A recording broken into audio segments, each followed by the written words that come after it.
Customer experience is the battleground where brands win or lose. And yet, here's the weird thing. Most organisations collect loads of feedback, build impressive dashboards and create detailed reports, but then nothing actually changes. Sound familiar? Because honestly, feedback without action is just expensive noise.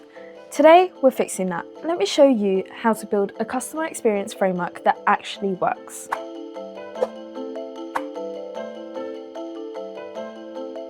Hey, I'm Martha from Serve First, and in this video, I want to show you a different way to think about customer feedback, not as something you collect, but as something that should drive decisions instantly and consistently across your business.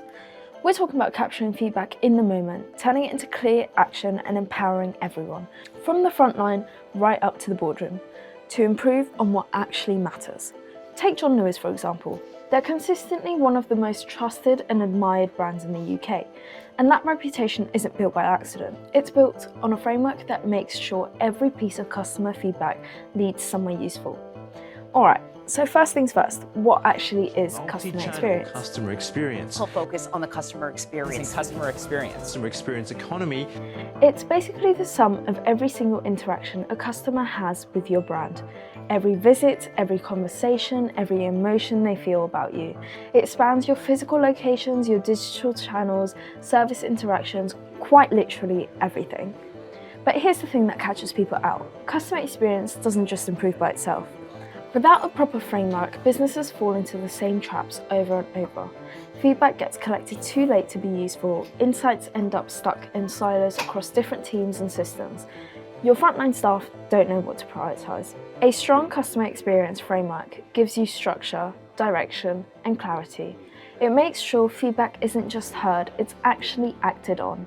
It connects your insights to real behaviour change, and it turns all that customer data into an actual competitive advantage. So here's the approach that actually works. 3 steps is all it takes.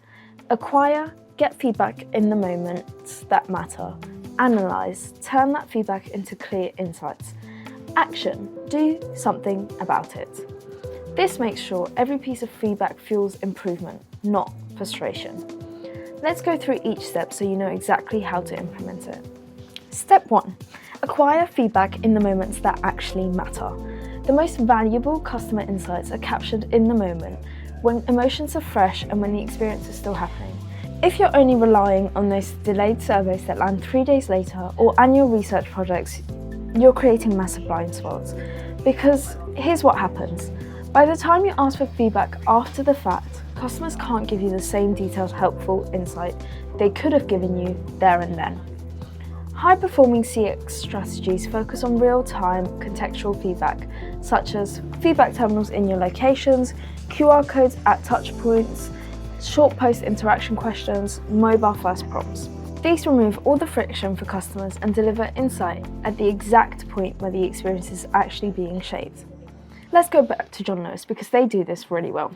Whether it's a post-purchase follow-up, an in-store interaction, or an online query, they're capturing how customers felt about that specific moment, not asking for a general opinion 3 weeks later. That's how you can actually do something about it. Step 2. Centralise all that feedback so you can actually see the full experience. Collecting feedback is easy, right? Making sense of it when it's scattered across 5 different platforms, 3 teams, and about 17 spreadsheets, that's the real challenge. And here's the brutal truth. Disconnected data leads to disconnected decisions.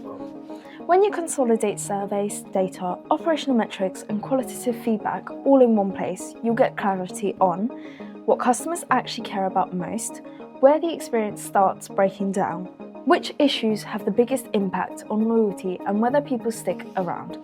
This is where customer experience shifts from guesswork to confident strategy. Step 3. Use AI to turn all that feedback into actionable insight.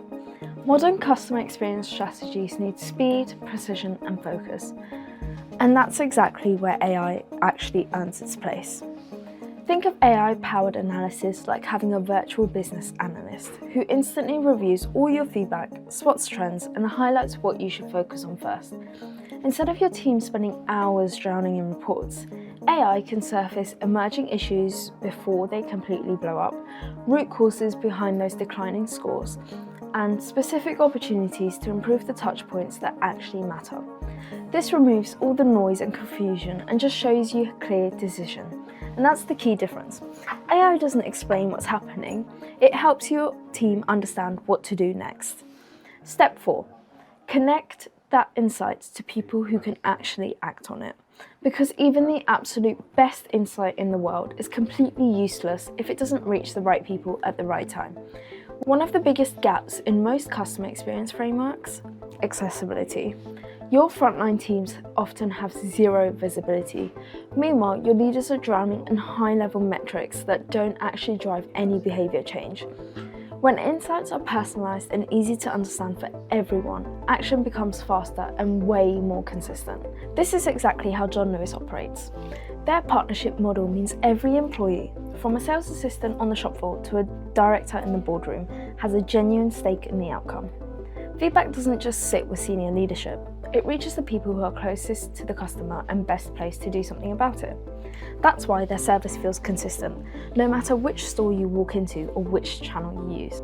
This is what creates alignment across your whole organisation, and alignment is what drives actual results. Step 5. Translate all that insight into clear action plans. Because customer experience doesn't improve through good intentions, it improves through real change. A strong strategy makes sure insights get translated into clear priorities, practical action plans, defined ownership, and measurable outcomes. AI-generated recommendations and ready-made workflows remove all the ambiguity. Your teams know exactly what needs to be done, why it matters, and how to make it happen. Step 6. Close the loop with both your customers and your employees. This is where trust actually gets built. When customers see that their feedback led to visible change, their confidence in your business grows, their loyalty deepens, and they start telling other people about you. John Lewis is a great example of this in action. When things go wrong, their staff are authorised to make it right on the spot. No escalating through 3 layers of management, no waiting for approval, just a fast human response that tells the customer, "We heard you and we're fixing it." But closing the loop isn't just external. Your employees need to see that their actions make a difference too. When you share outcomes and progress, you reinforce positive behaviours and create momentum for continuous improvement. External trust plus internal momentum, that's what creates sustainable customer experience improvement. Step 7. Measure what actually matters and adapt continuously. Customer experience is not a one-off project. It's an ongoing commitment. The most successful frameworks focus on continuous learning and adaptation. By connecting your customer experience metrics to actual business outcomes, things like retention, conversion, lifetime value, you make sure CX stays strategically relevant. John Lewis doesn't just rest on their reputation. They track it, they measure it, and when customer expectations shift, as they always do, they adapt. That's why a brand that's been around for over a century still consistently tops UK customer satisfaction rankings. It's not just a nice to have thing the marketing team worries about, it's a core driver of growth. This continuous loop of feedback, insight, action and measurement, that's what keeps customer experience effective. At Serve First, we've spent years helping some of the world's biggest brands transform their customer journeys by bringing technology and humans together, turning real feedback into AI-powered insight and action, showing businesses how to move faster, work smarter, and improve on what actually matters most. Because in the end, customer experience is a growth strategy. So what is customer experience done right? It's feedback captured in the moment, insight delivered without all the complexity, action taken with confidence, and a culture where everyone understands their role in serving customers better. A customer experience strategy that works doesn't overwhelm your teams with mountains of data. It gives them clarity, direction, and the confidence to act. When that happens, customer experience stops being this big challenging thing you're trying to fix, and it becomes a driver of growth. If you want to see how this could work for your business, how to go from insight to actual impact, there's a link in the description box to learn more about how Serve First can help.